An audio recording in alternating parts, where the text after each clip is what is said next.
Good evening. We're back for another Cos interview, and tonight joining me is no, not Limmy. It is our very own Cos Thomas. Hello, Cos Thomas. How are you doing today, pal? Hello, hello. Yeah, I'm good. Enjoying my evening. So yeah, I'm doing all good. Happy to be here. Fantastic, and thank you very much for joining us. Obviously, I know Limmy, as we all know, is a fantastic commentator slash interviewer, but yes, we have busy lives as well. So Thomas, as I say, is going to step in, and we're going to smash this out the park. Joining us tonight is our EU2 race winner, Mr. IFR Snipes, or as I still call him, Rage Snipes. How are you doing today, pal? Yeah, I'm doing very good. Thanks to be here. It's great. Glad to hear it, pal. And thank you as well for taking the time to come and join us. And as I say, we all have busy lives, and we know contest of speed can take a lot out of a lot out of people's lives. Thomas will know that as well as I do. So no, what it's great that we're all here tonight. And just for the listeners out there, if you've already listened to the three previous ones, tune in for tonight's as well, and all our future ones. So. We're just going to get started a little bit on last night's race. I'm sure, I know I've got a couple of questions, and I'm sure Thomas has got a couple of burning questions there that we'd like to discuss with you. So, first of all, race winner, congratulations. Stepped up from EU3 to EU2, and you took a race winner in what I believe is a very difficult track. How does it feel? Yeah, I practiced very much, so I didn't have any problems with the track. I didn't have any oversteer or understeer, so it went very well, like calmly, no problems. So yeah. Fantastic. And obviously, again, a solid race. How obviously your strategy? Obviously, if I recall, it was soft to hards. Was that right? Yes. And how did the softs feel? I know a lot of people, and I'll say myself. I mean, I'm really rubbish at managing tyre wear. How did the softs feel before you came into box? Yeah, I didn't drive that long on the softs because in lap 1 there was a safety car, but yeah, they felt pretty okay. No problems with it. Fantastic. And Thomas, have you got anything to add on to that, pal? Well, you said you stopped at lap one. You went on to the hards, and like, was there anything in your mind? Because later on in the race, I think it was halfway mark or something. There was another safety car. Was there something in you like saying, "I need to stop for either mediums or another set of hards," or were you quite determined that you were gonna continue on the hards that you put on lap one? No, I don't think there would be a problem because I saw somebody do like 20 laps on the medium, so I knew the hards would last so long that I could finish the race. Fair enough. Yeah, I agree with that. That was actually going to be one of the questions I had written down for myself there. So Thomas is kindly. I'm sorry. No, it's okay. Thomas has stole that from me. But no, look, I think you know what, like. There was quite a bit of action in your race, but I think obviously with the early safety car, the early pit stop, and then the long stint on the hards, was it a relatively quiet race for you? Now I know you had to do some overtaking, obviously after the first safety car, and obviously when you seen the likes of Tom Robbo and a couple of other lads come into pit on the second safety car, was you confident? I mean, I know you said to Thomas there that you knew they were going to get to the end, which is great. You had that confidence, but was you confident that you was going to be able to keep these guys who have got fresh mediums behind you? To be honest, yes, I did because Tom Robbo stopped on the mediums, so I knew he wouldn't make it to the finish with those mediums. So I didn't really fight with him. I just let him go because it would have cost me very much time if I would fight with him. And then I just followed him, to be honest. Overtook pretty much guys, but it wasn't that much of a expectation. It was nothing, yeah. Spannend te zeggen. It was not a good fight or something. It's just little overtakes, and not any risks. Of yeah, course. On the straight. Yeah. No, 100%. Obviously, it's your first race win in EU2. How are you getting on in Tier 2? Now, obviously, everyone who knows cars knows that you've got some amazing pace. Did you expect it to be this effective so early on? Now I know we're only on the second race in, but Yeah. still a lot to take from. Were you anticipating that you would?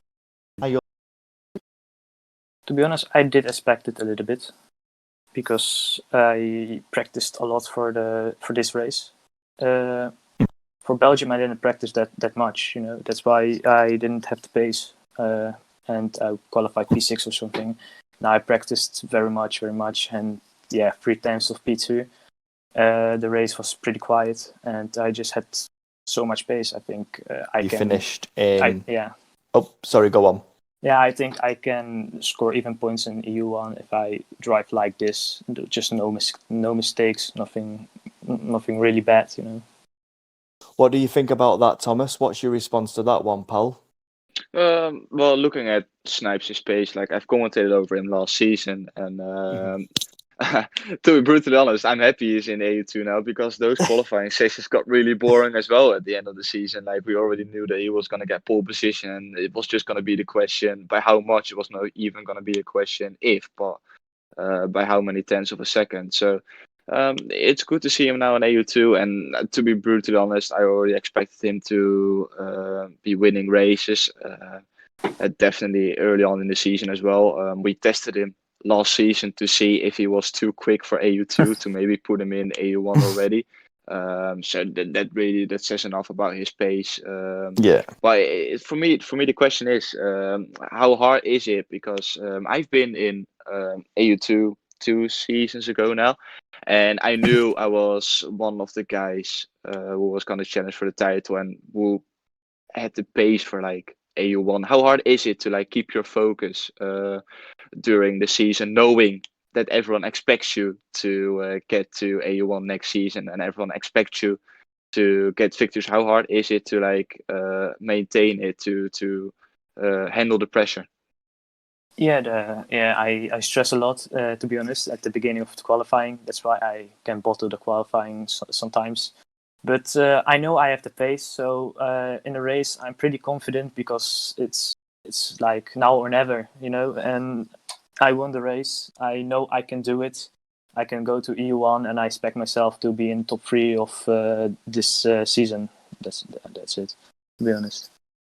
Yeah, I think that's a very good response, and I think actually it ties in quite a lot with what you obviously told my wife, who everyone is probably aware of now, is Danielle M, our social media lead, who's also had a massive input in this. I just want to give a bit of a shout out for her as well. I know everyone works hard.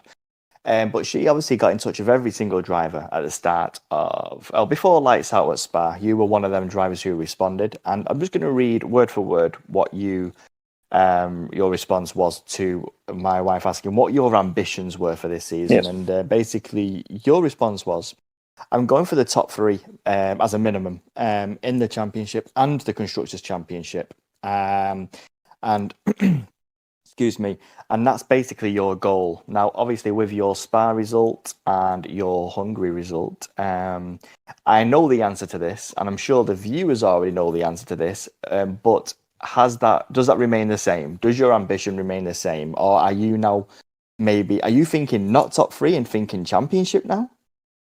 I'm not going to say championship because there are very good drivers in EU2 too, but it's looking now very good. It's only 2 races, still have many to go, but it's looking very good for now. And the constructor is, I think, with my teammates we can do it because we ended 2 times in the points, 2 times in a row, double points. So I think we can do that. No, and I find myself agreeing. I don't hold any bias to anyone. I'm not allowed to no more. But looking at that pace, and Timmy performed extremely well last night as well. Yes, it's definitely going to be interesting to watch you boys fighting on in the rest of the season. Which actually brings me on to my next question. Now, Monaco, is it a track you like? Is it a track you despise? Tell me a little bit about what your goals are for Monaco. Yeah, it's a pretty nice track to do time trial. Not in a race, because if you just hit one wall, I think you will get so much damage, and you can't overtake in Monaco. So it's a very, very big pressure also. because you can't make any mistakes. If you just Mhm. make one mistake, your race could be pretty much over. But the track layout is not that bad, to be honest. It's a nice track to race to drive on, but Yeah. I think it's nothing for the race, to be honest. Just So- no overtaking spots. No, I agree. I wish I had your abilities, let's put it that way, and your confidence, actually. So, obviously, Monaco, we all know, you've said yourself there that you can't really overtake in Monaco. There's not really many places, if Yeah. any places at all. So, we already know just how important qualifying is around Indeed, yeah. Monaco. Are you confident that you can get yourself into a position where you can score some solid points and maybe use the pit stop as a strategy to maybe undercut, overcut, etc. Are you got any confidence? And what is your confidence? Where are you? Where do you think you can qualify in Monaco? I think I can qualify at the top. If I put as much practice like I did in Hungary, it's going to be not easy. I'm not going to say easy, but Mhm. I think it's going to be fine. Yes. Thomas, anything else, Paul?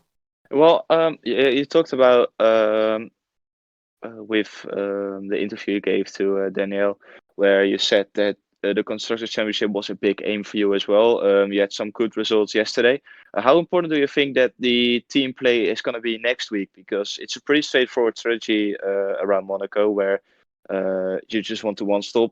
Do you think there can be, or team play can be a big factor next week, or do you think you just have to do it pure on your own pace?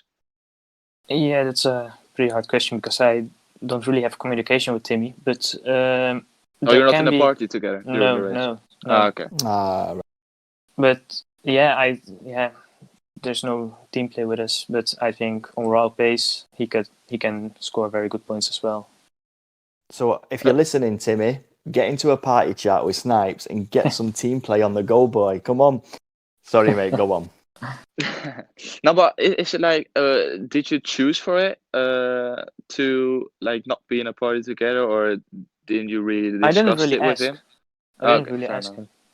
Yeah, because Fair I enough. like normally I like to, or I prefer to be in a party with my teammate with like sudden strategy calls, or when a safety comes out, then it can be really helpful to communicate with your teammate. But like if you're like in front and nothing is wrong, or if you like decided the rules between you guys, then of course there's no problem. But maybe further down the line with the championship and races like Monaco, where strategy is going to be really important, it can maybe be a big factor if you guys are coming in at the same point, or you want to pit at the same lap time. That can cause problems. Yeah, exactly. But we made one rule, like the guy in front makes the call. That's all actually. But Fair enough. yeah, exactly. Maybe we should go into a party because Monaco is the important track position track. So maybe that is going to be a good call to go with each other in a party. Yeah, I have to agree heavily with Thomas there. I think it is very important to have that communication. The last thing you want to be doing is pitting on the same lap under a safety car and being holding each other up. There's nothing worse. I've done that a lot when I was teammates with Kaveh. It was just always a way. I was always behind him. There was always a safety I car, remember and then that. we'd both. Yeah, I think maybe five tracks. I maybe lost 7 positions because of that. But so no, that'll be interesting. But we're going to keep an eye on that because I know it's only something little, but it's always nice to keep an eye on that. And so that kind of brings us on to our last point. Obviously, we've discussed a lot about your Hungary performance, which was exceptional. We talked a little bit about Spa, that's kind of been and gone. And obviously, we spoke a bit about Monaco. Now, obviously, your goals and ambitions remain the same, which is fantastic. My last kind of point, and this is my favourite part, because for me, Discord, Contest of Speed, we're one community, and a big percentage of us, if not all of us, we're all in this together. We all help each other out. We all have banter, etc. And one of the biggest parts of this for me is creating new rivalries, creating banter. At the moment, obviously, based on the interview you had with my partner, you I think they're both in AlphaTauri. I think you said as NXS Giorno and IFR Milan were your rivals for this season. Now, we've seen a little bit of that last night. I mean, obviously, they were stuck they were in front of Tom Robbo, and then they were behind. And I think John gets remember he over. Um,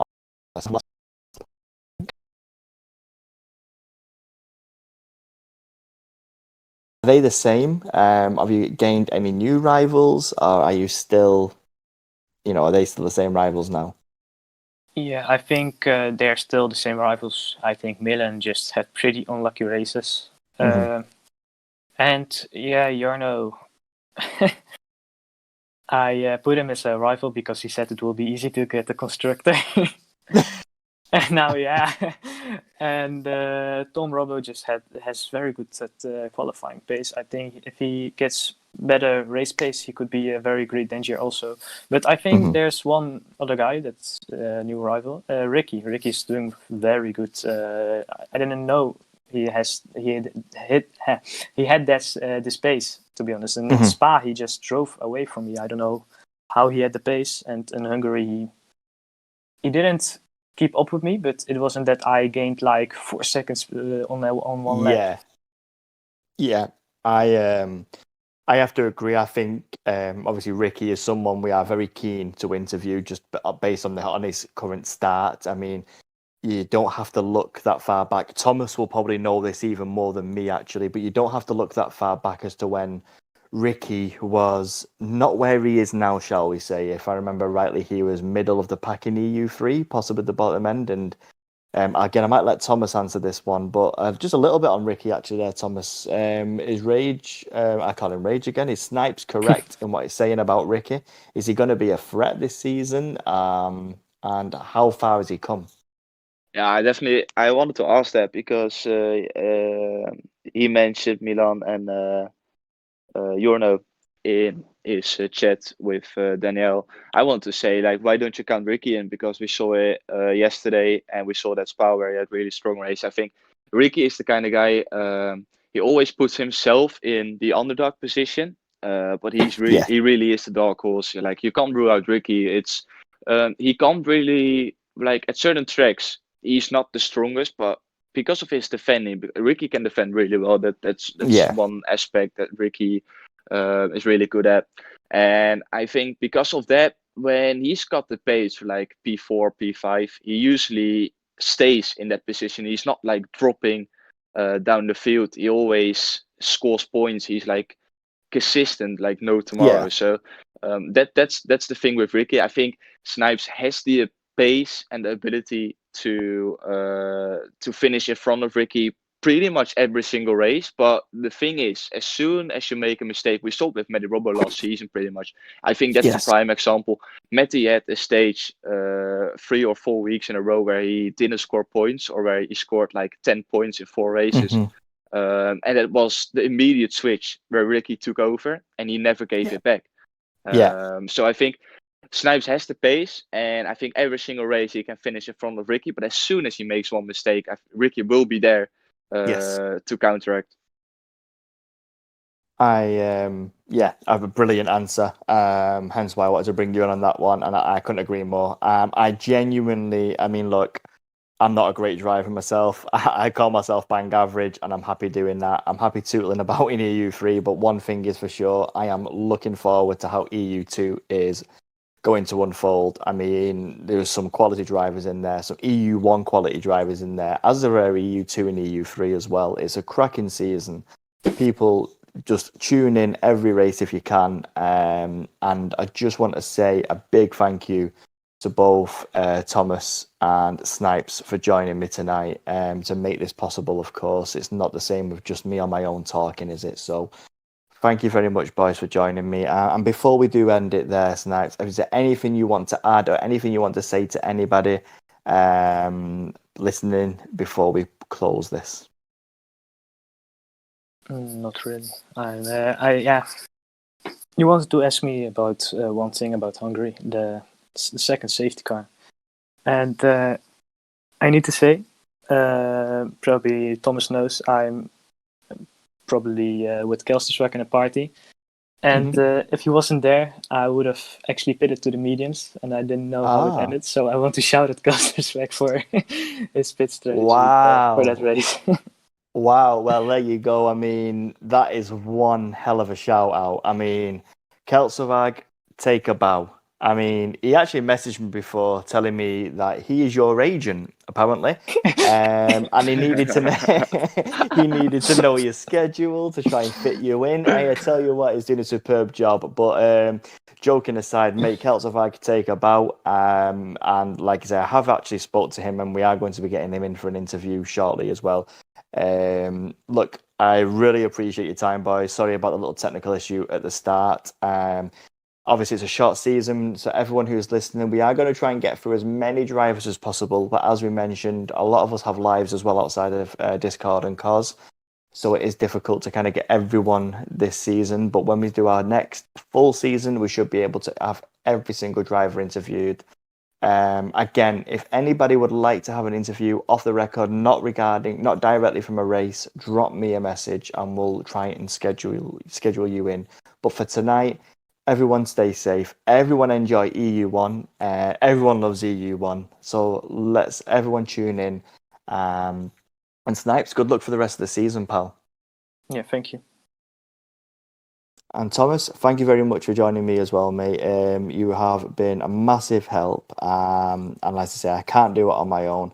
So a big shout out to Thomas there as well. No problem, mate. It was a pleasure. Thank you very much for having me. Thank you. Take care. Good night.